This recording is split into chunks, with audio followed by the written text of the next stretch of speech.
د نبی کریم صلی الله علیه و آله وسلم نیکه عبدالمطلب دیم دا یو نظر منلیو منت منلیو که په زندګۍ کې ماته الله تبارک و تعالی لزوانان بچی راک پغی ځوانه ته ورسید نو زه په دې کې یو د الله په لار کې قربانوم.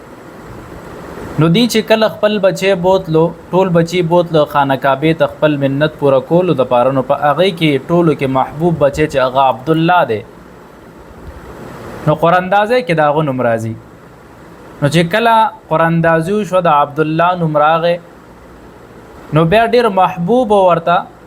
نو عربو سره د مشورې او چې کم قریش رؤسا او مشورې ور سره کده هغه په سر کې سل او خان صدقه کده هغه په سر کې هغه ذبح کو هغه صدقه کې ورک.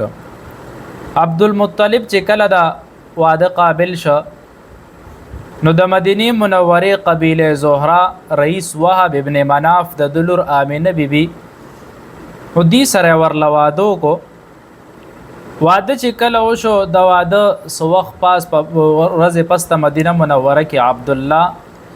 د نبی کریم صلی الله علیه و آله وسلم والد محترم وفات شو. نو هغه ټول خاندان کې ډیر زیات محبوب او خاندان ته ډیر لوی صدمه ورکړ ډیر لوی غم او داغي د پاره. کله چې هغه وفات کیږي نو عبدالمطلب خپل هغه نوسی سره ډیر زیات مینم بیا د دې وجنه چې را د زما د هغه بچی دی. نو کله چې دی بیا راغه نو سو وخت بعد تاسو د بهار موسم 571 عیسوی او نهم ربیع الاول پدې کې د عبد الله زوی پیدا شو. عبدالمطلب ته چې د دې پته لګي نو ډیر زیات خوشاليږي او دک بچی راوړي او چتای او بیت الله ترازی تدنم پدې کې د محمد نوم کې داس یو مانوس نوم چې چاته پتم د دینوا خلکو ته تاسو کو وی د دې د نوم څه مطلب د عرب را غواړي قریش را غواړي دعوتونه ورلکه ټول له دعوت د خوشاله نو کو چې د عبد الله بچي پیدا شوی دی. او کله چې دا ټول راجمه کوورتي د دې نوم مطلب څه دی وی ټول زمانه به زما د دې بچي زما د دې نوسی حمد او تعریف کوي. دا شانتي اغیو کلی تربیت یو نوې نوم اغي کې خو چې دا سنوم د چانو دا عربو دا دستور وو چې ماشوم به کله داسې وړو کې وو نو دی به په دې قبایلو کې پاتې کولو چې د قبایل دا طور طریقې اتوار دا ازده کی. نو په دې وخت کې یو خزه حلیم سعدیه دا راکوشه و د ماشوم په دې نگرانه د پاره چې ماشوم ماته ملو شي ماته د هغې معاوضه ملاویږي زه به د هغه رضاعت کوم زما به هم پې پخلی چوله به مې پې روانه نو په دې وخت کې عبدالمطلب دا ښځه خوښه کا هغې له دکه ماشوم ورکړ. دا پخپله وی زما کم ګډې بیزې زناور مې ساتلی وي هغه اوچ شوي وي هغه کمه اوښه وه وي هغه کمزورې وه وی کله چې مې دا ماشوم په غېږ کې کوي کم برکات شو وي د هغې پی شروع شو هغې کې طاقت پیدا شو روان شي دا د نبي کریم صلی الله علیه وسلم د بچپن معجزات دي. نو څه وخته پورې بعضې روایتو کې خو راځي وی چې سلورو کالو پورې بعضې کې راځي 5 کالو کې حضرت انس رضی الله تعالی عنہ نم روایت ته او تاریخ ابن حشام کې دا لیکلی شوی دی وی د نبی کریم صلی الله علیه وسلم د پیدایش په 5م کال باندې وی نبی کریم صلی الله علیه وسلم وی کم د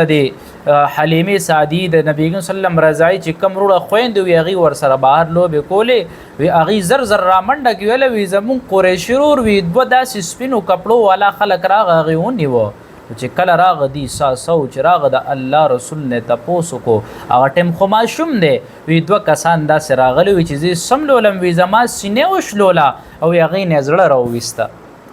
نو دی وی چې یاره هسې ماشوم یریدلی د جناتو څه اثر دی پې نو د حلیمې بیبي راوستو آمینې بیبي له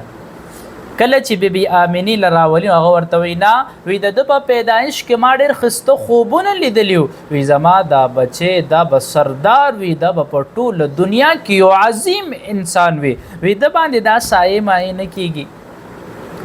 نو انس رضی الله تعالی عنہ فرمای د نبی کریم صلی الله علیه وسلم وی دک پیلنې شق صدر او وی د الله رسول ویزړي چې کله راويست وی دی کی یو تور نخه چې کم د شیطان اغه علامت ویغه فرشتو لري ک وی بیا زړه د سونی په یو لوخي کې واچولو او وی هغه په زمزم باندې او وینځلو واپس چې کم ځکه اغه ځکه ول د ازله کې د الله رسول باندې بچپن نه عجیب امتحانات راغلي دي ډیر زیات امتحانات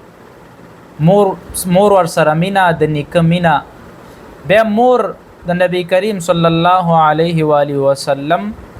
د پیدایش چې کم شپږم کال دی نو د پلار قبر لیتلا نو ابوا یو خار دی یمبو سره راځي نو په هغه ځای کې مور بیبي هلته کې وفات شو د الله رسول ډیر زیات جړل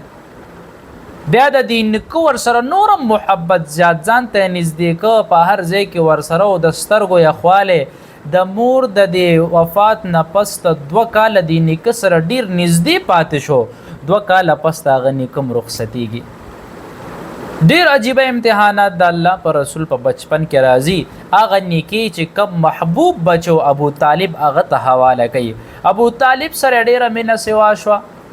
او د ابو طالب هم ور سره ډیره زیاته مینه وه نو ابو طالب تاجر و د به تجارت کولو خاص کر د شام تجارت به کولو په دې وخت کې د عربو قبایلو کې به اکثر جګړې راتلې یو 2 قبایلو په هغې کې جګړه شوه نو نبی کریم صلی الله علیه و آله وسلم قریشو طرف ته شو او بني قیس سره جګړه و قریش په حق باندې وو په دې وخت کې ور سره دا جنگ نو د الله رسول چاله تکلیف او تورې په نه د چلول خو جنگ کې قریش طرف ته نو ابو طالب د شام په سفر باندې تل نو ځان نه لري کولم نشو بیا وی لار کې قسمه داسې حادثات راځي اسنه څه چل پیو نشي او یا اذیت ورته رسي هغه سارولو د الله رسول ابو طالب پر کلک انخته هغه د هغه مجبوره او د هغه انخطو د وجنا ځان سره د شام په سفر باندې بوتلو او په دې سفر کې هغه بحیرا راهب چې کومونو هغه د گفتگو د الله رسول بارکه پیشن گویا نکړي مزید خبره گفتگو به مخکې واپس بیا